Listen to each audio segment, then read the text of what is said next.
The year was 2011. It was a time of transformation in the music industry, with new artists emerging and reshaping the landscape of hip-hop. A young Kendrick Lamar, fresh off the release of his critically acclaimed mixtape, Section.80, was making waves. His unique voice and storytelling ability were quickly gaining him a dedicated following. Around the same time, Drake, who had already established himself as a major player in the industry, was working on his sophomore album, Take Care. Recognizing Kendrick's talent, Drake invited him to feature on the album. This collaboration was a significant moment for Kendrick, as it introduced him to a broader audience.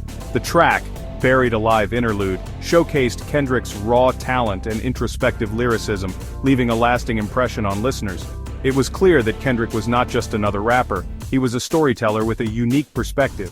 This feature hinted at the potential for a powerful partnership between the two artists. Their chemistry on stage and in the studio was undeniable, and fans were eager to see more collaborations. The following year, Kendrick opened for Drake on his Club Paradise tour, further solidifying their connection in the eyes of the hip-hop community. This tour was a pivotal moment for Kendrick, as it allowed him to perform in front of larger audiences and gain more exposure. The camaraderie between Kendrick and Drake seemed genuine. They were often seen together, both on and off stage, sharing laughs and supporting each other's work. The two rising stars collaborated again in 2012 on $AP Rocky's Fucking Problems and Drake's Poetic Justice. These tracks became instant hits, showcasing their ability to create magic together. These collaborations further fueled speculation of a collaborative project between the two. Fans were excited about the possibility of a joint album, imagining the impact it could have on the music industry. Social media was abuzz with rumors and anticipation. The idea of Kendrick and Drake working together on a full project was tantalizing, and the hip-hop community was eager to see what they would come up with.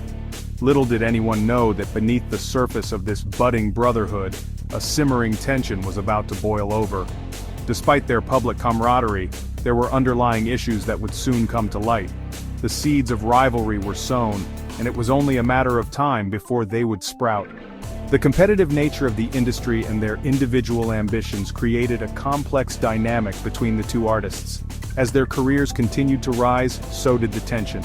The game was about to change, and the world would soon witness the unfolding of one of hip-hop's most intriguing rivalries. The stage was set for a dramatic showdown, and the hip-hop community was on the edge of their seats, waiting to see what would happen next. Kendrick Lamar dropped a bomb on the hip-hop world in 2013, shaking the very foundations of the genre, with his verse on Big Sean's Control. This wasn't just any verse, it was a declaration of war, a call to arms for every rapper in the game. In a blistering display of lyrical prowess, he called out his peers, including Drake by name, challenging them to step up their game. The verse was a masterclass in wordplay and bravado, leaving no room for doubt about Kendrick's intentions. "I'm trying to father, you trying to get at the head of the class. I'm in the library just studying their asses," he rapped, igniting a firestorm of reactions. Fans and critics alike dissected every line, every metaphor, trying to grasp the full impact of his words. The verse instantly became the most talked about moment in hip-hop that year. Social media exploded with debates and discussions, and news outlets couldn't get enough of the story. Drake, initially caught off guard, brushed off the verse as a moment in an interview with Magazine. He downplayed the significance, but the hip-hop community wasn't convinced. However, the tension was palpable. Fans and media alike sensed that this was more than just a passing moment. It was the beginning of a new chapter in hip-hop rivalries.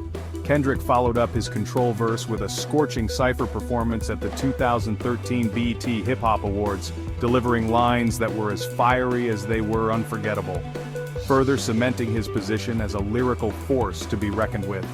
His performance was a statement, a reminder that he was here to stay and dominate.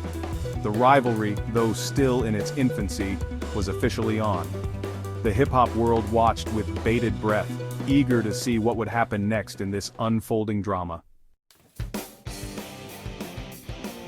The years following Control were marked by a palpable tension between Drake and Kendrick. Though no full-blown diss tracks materialized, both artists traded subtle jabs and subliminal disses in their music.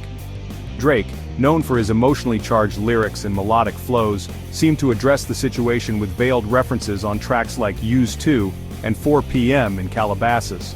Kendrick, meanwhile, continued to push the boundaries of conscious rap, releasing critically acclaimed albums like, and that solidified his status as one of the greatest lyricists of all time. While their rivalry remained largely dormant during this period, the underlying tension simmered beneath the surface, waiting for the right moment to erupt. The fuse had been lit, and fans eagerly awaited the explosion. Lyrically lethal. Trading blows in 2024. The back and forth between Drake and Kendrick intensified throughout the year, with both artists releasing a barrage of diss tracks. Drake's push-ups and tailor-made freestyle took aim at Kendrick's perceived holier-than-thou persona and experimental sound. "Used to be a good kid from Compton, now you just preachin' and moanin'," he rapped on tailor-made freestyle. Kendrick responded with Euphoria, a scathing attack on Drake's personal life and perceived lack of lyrical depth.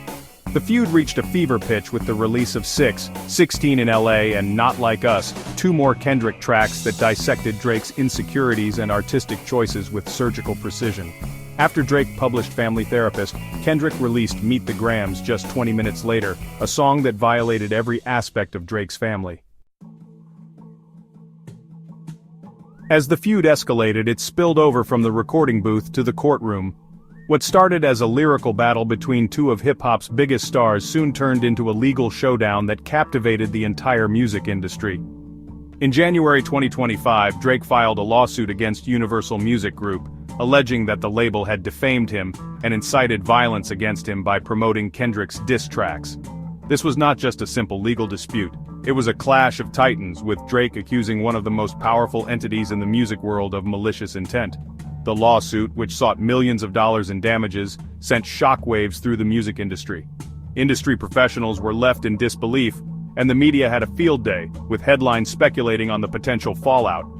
The case became a hot topic of discussion, not just among fans but also among legal experts and music critics.